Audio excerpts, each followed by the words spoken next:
자, 이번 시간에도 벡터에 대해 학습하겠습니다. 여러분, 지난 시간에 우리가 좌표표면상에서 벡터를 다루기 위해서 위치 벡터를 정의했고, 좌표표면상에서 벡터와 좌표는 어떤 관계인지에 대해서 학습하겠습니다. 이번 시간에 이제 새로운 벡터 개념으로서 내적에 대해 학습하겠습니다. 내적, 할 겁니다. 자, 벡터의 내적은 물리에서 운동학적인 관점에서, 역학적인 면의 관점에서 나온 걸로 알고 있습니다. 자, 우선은 간단하게 생각해서 이 평면상에 물체가 이렇게 있습니다. 이렇게요.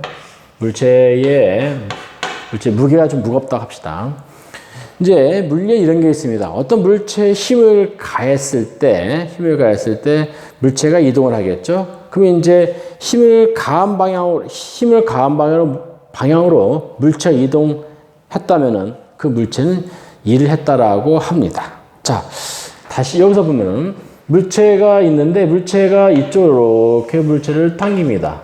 근데 물체는 이제 무게가 있다 보니까 올라가지 않고 이 평면상에서 이렇게 이동할 것입니다. 그러면은 힘은 이쪽 방향으로 작용했고 물체는 이쪽 방향으로 이동을 했습니다. 그러면은 이 물체는 일을 안 한 것이냐? 그렇지 않다라는 것입니다. 즉, 어떻게 하면은 그러면은 이거를 합리적으로 정의할 것인가? 그것은 바로 이렇게 하는 것이죠. 이 힘을 갖다가 이 물체 이동 방향의 이쪽 방향의 크기를 우리가 계산하자라는 겁니다. 즉, 이 힘에 대해서 이쪽 방향의 힘의 크기는 얼마냐면 여기서 내리갔을 때 바로 요게 바로 요게 바로 이 힘에 대한 요 방향의 크기에 해당되니까, 결국은 요 힘의 크기에다가 이동 거리를 곱하면은 얼마냐? 우리가 원하는 1의 양을 구할 수 있지 않느냐라는 것이죠. 자, 이런 우리가 내적 정의를 근거로 해서 우리가 한번 실제로 내적에 대해서 수학적으로 한번 알아보겠습니다. 자, 첫 번째 내적 정의. 우리가 두 개의 벡터로 K 있습니다. A 벡터하고 B 벡터가 이렇게 있다 할까요? 이렇게 A 벡터 이렇게 있습니다. 두 벡터 이름 가지고 세타를 할까요? 세타. 이럴 때 우리는 벡터의 내정 어떻게 정의하느냐? 이렇게 정의합니다. 바로 A 벡터, B 벡터 점을 찍고 여기다가 각 벡터의 크기에다가 사이값의 두 벡터 이루는 각의 코사인 값을 우리가 곱합니다. 자, 이제 이렇게 이제 정의했는데, 이제 이걸 갖다 우리가 이제 기하학적 관점에서 한번 해석해 보겠습니다. 해석해서 실제 이 수식 의미하는 바가 무엇인지, 그 얘가 과연 연관되는 것인지 한번 알아보겠습니다. 우선은 이것은 뭐냐, 이렇게 해석할 수 있습니다. 바로 이건 A 벡터 곱하기 B 벡터 크기 곱하기 코사인 세타입니다. 자, 우리가 이 A 벡터 방향으로 이제 B 벡터를 보면은 이 B 벡터는 얼마냐? A 벡터 방향으로 본다면은 바로 이 벡터의 크기가 이만큼인데 이 크기였다가 A 벡터 방향으로 보기 위해서는 수를 내리겠자 이렇게. 그럼 여기가 얼마냐? 요만큼이 바로 뭐냐? 요만큼이 이 B 벡터의 A 벡터 방향의 크기에 해당된다. 바로 이렇게 되겠죠. 바로 얘가 이렇게 됩니다. 따라서 요 방향의 크기에, 즉 A 벡터의 크기에다가 그 다음에 요쪽 방향으로의 이 B 벡터의 크기 얘를 곱하자. 얘가 되겠죠. 얘가 바로 뭐냐? 내적이 된다라는 것이죠. 앞에 이게 또 요거 똑같습니다. 이거하고 똑같습니다. 이거하고. 자, 그건 또 반대의 관점에서 볼 수 있습니다. 이번에는 어떻게 하냐? 이번에는 이제 이 B 벡터를 기준으로, 이 벡터를 기준으로 우리가 이 A 벡터를 보자. 그러면 여기서 어떻게 하냐? 같은 방법으로 A 벡터의 총점에서 B 벡터 향해서 수를 내리겠자 이렇게. 그럼 바로 요 길이. 요게 바로 뭐냐? 요게 바로 A 벡터에다가 코사인 값을 곱한 거. 그 크기고, 그리고 여기다 이제 B 벡터를 곱하자. 그 얘가 바로 뭐냐? 구하는 내적이 된다라는 뜻입니다. 이렇게 해서 우리가 벡터로 왔다가 벡터 내적을 정의하고 그것이 기하학적인 관점에서 어떻게 우리가 해석할 수 있느냐 그래서 알아봤고, 그 해석은 바로 우리가 처음에 일이라는 물리에서 일이라는 이 요구에 대해서도 우리가 쉽게 연관지을 수 있다라는 것을 알 수 있습니다. 자, 그 두 번째 이제 우리 이제 벡터 이제 계산할 때 주목할 게 하나 있습니다. 바로 이 각세타입니다. 자, 만약에 이제 A 벡터, B 벡터 내적이 이렇게 됐는데 여기서 첫 번째 만약 세타의 각이 0도부터 90도다. 2분의 파이 90도다. 그럴 때는 뭐 큰 문제가 되지 않습니다. 이렇게 있으면은 바로 여기가 세타하고 여기가 B 벡터하고 A 벡터하고 바로 뭐 계산하는 데는 어렵지 않습니다. 바로 이때는 바로 뭐 똑같이 A 벡터, B 벡터 이렇게 됩니다. 그런데 두 번째는 뭐가 문제냐? 두 번째는 이제 예감제입니다. 만약에 이제 세타가 2분의 8보다 크고 8보다 작은 요 상황은 어떻게 되냐? 요 상황. 얘가 A 벡터고 요게 이제 B 벡터다. 이렇게 P 벡터다. 요 상황 우리가 어떻게 계산해야 되냐라는 뜻입니다. 그럼 먼저 우리는 이제 우리가 구한 것은 이겁니다. 우리가 구한 것은 바로 A 벡터, B 벡터 이걸 계산한 건데 이거 먼저 이것부터 볼까요? 이제 얘를 요게 세타입니다. 요게 세타입니다. 자, 이제 내 수술 내리거든요. 이쪽이 없으니까 바로 A 벡터의 반대 방향의 벡터를 생각해 볼까요? 이렇게 반대 방향의 벡터를 생각해 보겠습니다. 이렇게. 이건 마이너스 벡터. 이렇게 됩니다. 이게 A 벡터면은 마이너스가 됩니다. 그러면 수선을 내리기면은 바로 이렇게 되는데, 그러면 바로 이 마이너스 A 방향으로 벡터의 크기 얼마냐? 얘는 이렇게 되죠. 요 각이가 세타니까 요 각은 얘는 파이 마이너스 세타가 됩니다. 따라서 이것의 크기 얼마냐? 이거의 크기는 B 벡터 크기의 코사인 파이 마이너스 세타가 됩니다. 따라서 이제 내적을 계산할 수 있겠죠? 바로 이 마이너스 A 벡터의 크기에다가 B 벡터의 이 방향으로의 요 벡터의 크기니까 얘를 곱하면 이렇게 됩니다. 이거에다가 여기다 코사인 이렇게 됩니다. 근데 이것은 뭐냐? 이것은 뭐의 내적이냐? 이것은 바로 B 벡터와 마이너스 A 벡터의 내적입니다.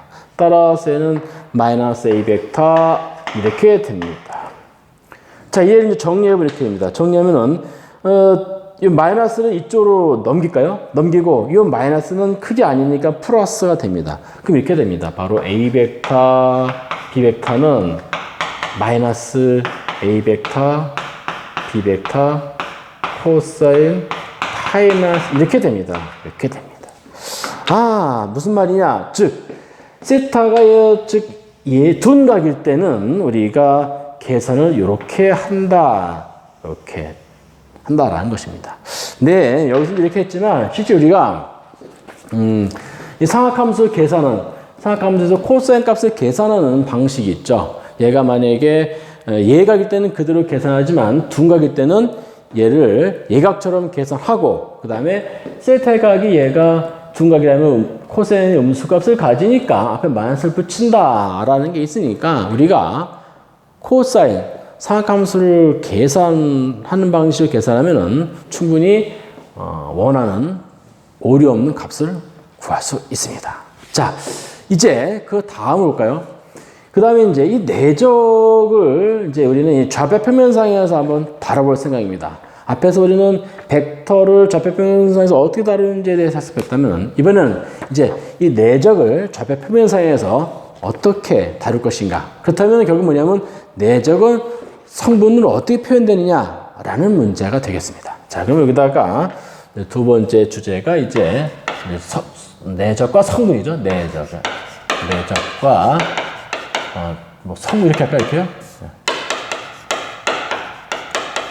이렇게 할까요? 요거 주제를. 자, 그럼 여기다가 이제 이렇게 좌표 평면을 그리겠습니다. 이렇게요.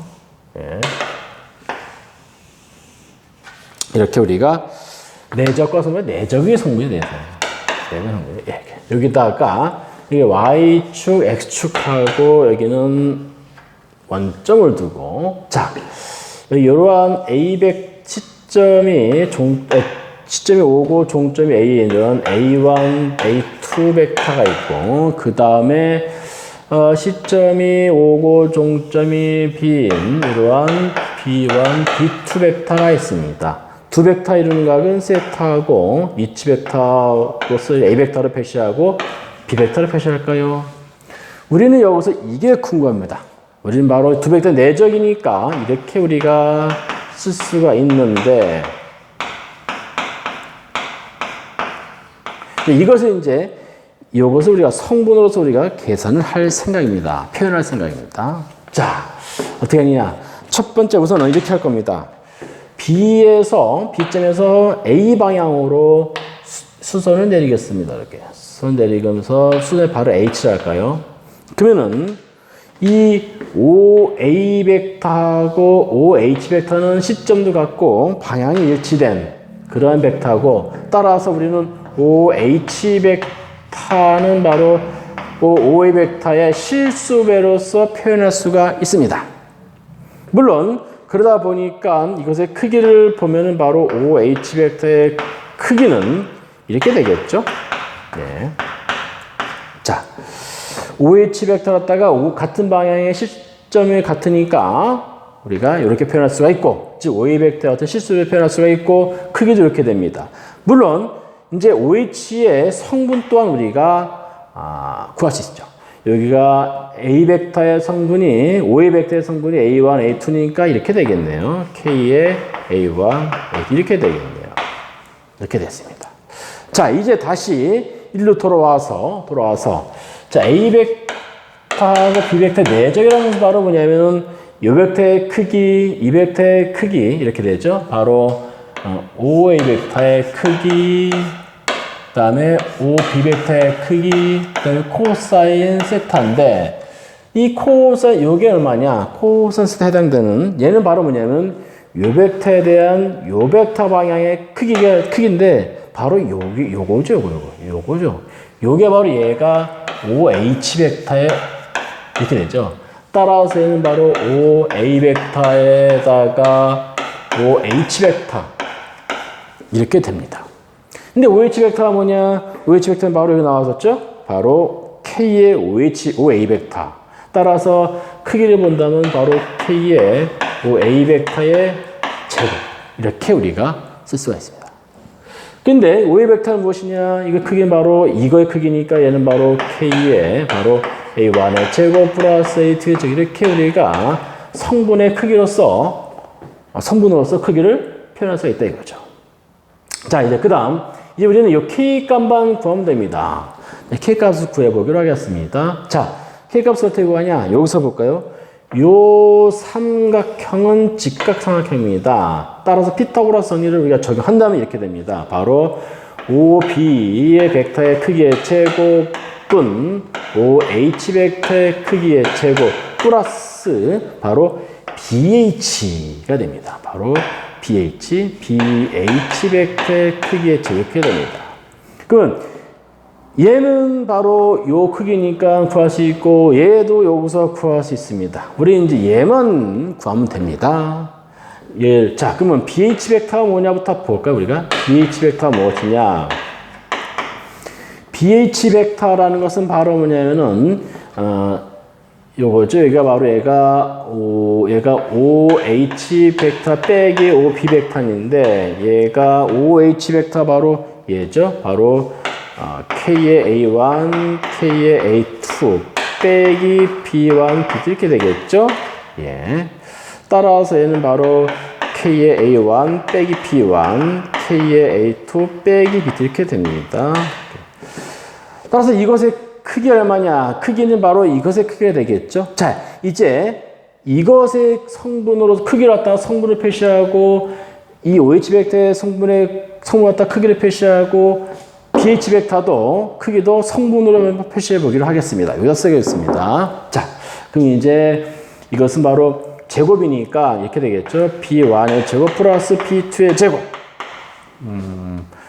얘는 요거죠. 바로 K의 제곱의 크기의 제곱이니까 바로 A1의 제곱 플러스 A2의 이렇게 되겠네요. 플러스 때는 이것의 제곱이 바로 요 성분의 제곱이죠. 자, 바로 전개시켜 보기를 하겠습니다. 얘는 바로 K의 제곱 A1의 제곱 플러스 B1의 제곱 마이너스 2KA1 B1 이거 다 쓰겠습니다. 밑에다가 이제 K의 제곱 A2의 제곱 플러스 B2의 제곱 마이너스 2K A2 비트 이렇게 됩니다. 자, 여기서 같은 걸 삭제시켜 볼까요? 약분식 삭제시켜 보면은 같고 같습니다. 예. 여기서 이제 여기서 얘가 요걸 갖다가 이렇게 음수니까 이쪽으로 이항시키면 이렇게 됩니다. 이항시키고 여기서는 여기 남죠? 여기 요 항과 요 항이 남습니다. 따라서 정리하면 어떻게 되냐? 여기가 얘하고 좀 똑같은 항이죠. 중복되니까 이렇게 됩니다. 바로 2배에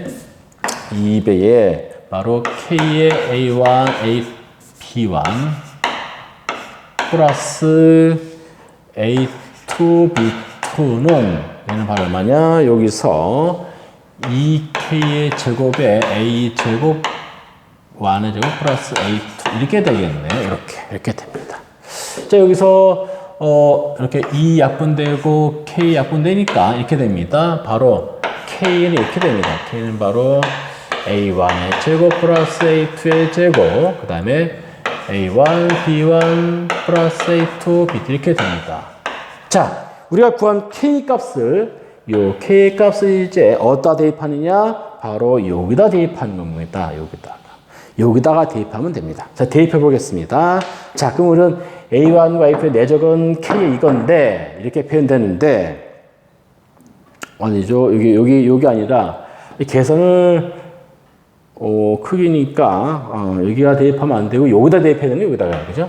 여기다 대입해야 되는군요. 자, 대입해 볼까요? 여기다가 실수할 뻔했네요. 그럼 어떻게 되냐?